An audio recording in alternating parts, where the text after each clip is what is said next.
If your neighborhood looks empty at night, you're not alone. There's a profound, almost primal stillness that settles over the world after dark. Streetlights cast long, lonely shadows, and behind each window, life carries on in private, shielded from the outside world. If every door is locked, you're playing it safe. It's not born of paranoia, but of prudence. You don't know who or what might be out there in the darkness. The most rational response to an unknown environment is caution. You secure your home not because you expect a threat, but because you cannot rule one out. Now imagine this quiet neighborhood is our galaxy. Imagine each house is a planet teeming with life, each with its own civilization. We listen for our neighbors, for any sign of life, but all we hear is silence, an unnerving, cosmic quiet. What if this silence isn't because we're alone? What if it's because everyone else is inside, with their doors locked? If the universe is quiet, maybe it's hiding a gun. This chilling thought is the heart of one of the most unsettling and compelling explanations for the cosmic silence, the dark forest theory. Popularized by Chinese science fiction author Liu Cixin in his novel The Dark Forest, the theory paints a terrifying picture of our cosmos.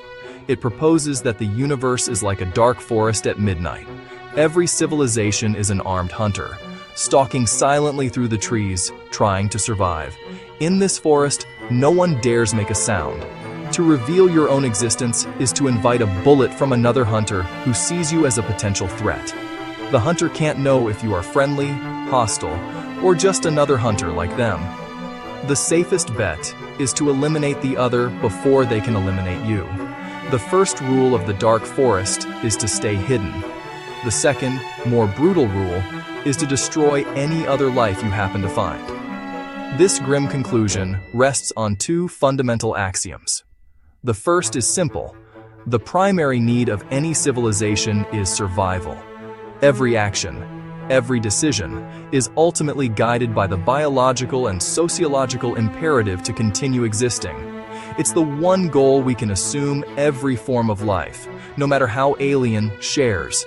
The second axiom is that civilizations continuously grow and expand, but the total matter and energy in the universe are finite. A civilization's need for resources will inevitably increase as it develops. This creates an inescapable, zero-sum game on a cosmic scale. One civilization's survival and expansion could eventually require the resources another civilization needs.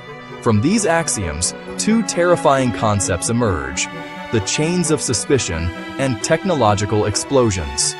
The chains of suspicion describe the ultimate communication barrier. Imagine two civilizations, A and B, make contact. A cannot be certain of B's true intentions. Are they truly benevolent? Even if they seem so now, can A be sure they will remain benevolent in 1,000 years? Or 1,000,000? Compounding this is the problem of technological explosions. The progress of technology is not linear, it's exponential. A civilization that is currently primitive could, in a cosmically short amount of time, undergo a technological explosion and surpass you. The civilization you see today might be a harmless, agrarian society, but tomorrow they could invent weapons that could cross the galaxy and destroy you. This isn't about good versus evil. It's about math. It's a problem of game theory. Given the immense distances and time lags in interstellar communication, you can never be sure of another civilization's motives or its future capabilities. The cost of being wrong about a civilization's benevolence is total annihilation. The benefit of being right is, at best, a new friend you can't fully trust. From a purely logical, risk-averse perspective, there is only one winning move. If you detect another civilization, you must assume the worst. You must assume they are a threat, or will become one. The safest, most rational action is a preemptive strike to ensure your own survival. Silence is armor. Exposure is suicide. This brings us to the choice every emerging civilization faces: to signal or to stay silent. For decades, humanity has been doing the equivalent of lighting a bonfire in the middle of the dark forest and shouting, "We're here." Our radio and television broadcasts have been leaking into space for over a century. forming a bubble of detectable noise around our planet. We've even sent deliberate messages, like the Arecibo message of 1974 and the golden records aboard the Voyager probes. These were acts of profound optimism, based on the assumption that any civilization advanced enough to receive them would be wise and peaceful. But the dark forest theory suggests this is a catastrophically naive gamble. Broadcasting is basically shouting your location to unknown predators. The alternative is strategic stealth.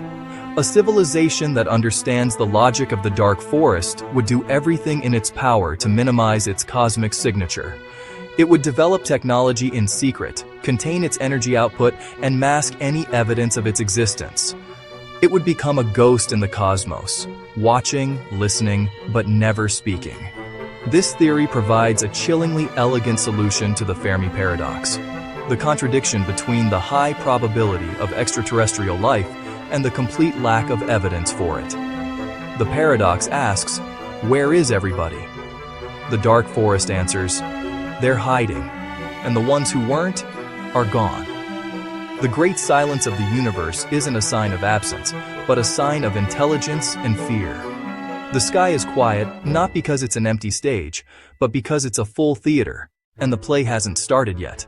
Or worse, the play is over for anyone who made a noise during the performance. Every civilization that chose to signal, that chose optimism over caution, may have been systematically silenced by the first hunter who noticed their light. We could be living in a galaxy that has been pruned of its most outgoing and friendly inhabitants. Of course, the dark forest is a theory, not a fact.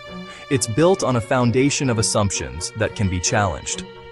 What if cooperation is a more successful evolutionary strategy than competition on a cosmic scale? Perhaps advanced civilizations overcome their primal fears and form galactic networks based on mutual trust and benefit. The assumption of infinite expansion might also be flawed. A sufficiently advanced civilization might reach a state of sustainable equilibrium, content within its own solar system, and having no need to expand. They might value art, philosophy, or virtual existence over physical conquest. Their silence wouldn't be from fear, but from a lack of interest in the outside universe. The implications for us are profound. It forces a serious debate about our own strategies for searching for extraterrestrial intelligence, or SETI. For decades, SETI has been divided into two camps: passive listening and active messaging, or METI.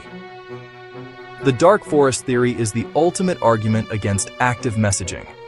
It suggests that projects like beaming messages to nearby stars are not just hopeful, but potentially species-endingly reckless.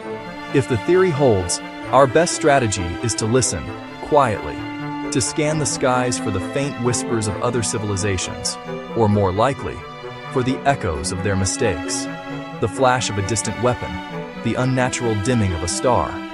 Instead of laser wars, think cautious hiding and quiet scans. We should become the silent observers, learning about the forest before we dare to step out from behind our tree. But there is room for cautious optimism. The theory is a worst-case scenario. Perhaps the universe is not a dark forest, but a sparsely populated one, where the distances are simply too vast for conflict to be practical. Or perhaps the first civilization to achieve interstellar travel was genuinely benevolent and has established a galactic law that prevents cosmic predation. We simply don't know.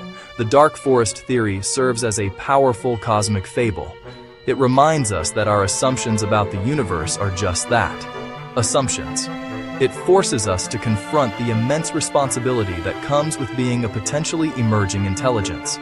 The decision to broadcast or to hide is not just a scientific one.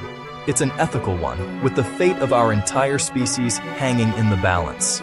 So, the next time you look up at the silent, star-filled sky, remember the dark forest. Maybe the cosmos isn't empty. Maybe it's just holding its breath. It's full of creatures doing the math, weighing the terrifying calculus of survival. And we, in our bright, noisy little world, may be the variable they are all watching. What do you think? Is silence the key to survival, or is reaching out worth the risk? These are the cosmic mind-benders we love to explore. If you want to journey deeper into the biggest questions of the universe, Subscribe and stay curious.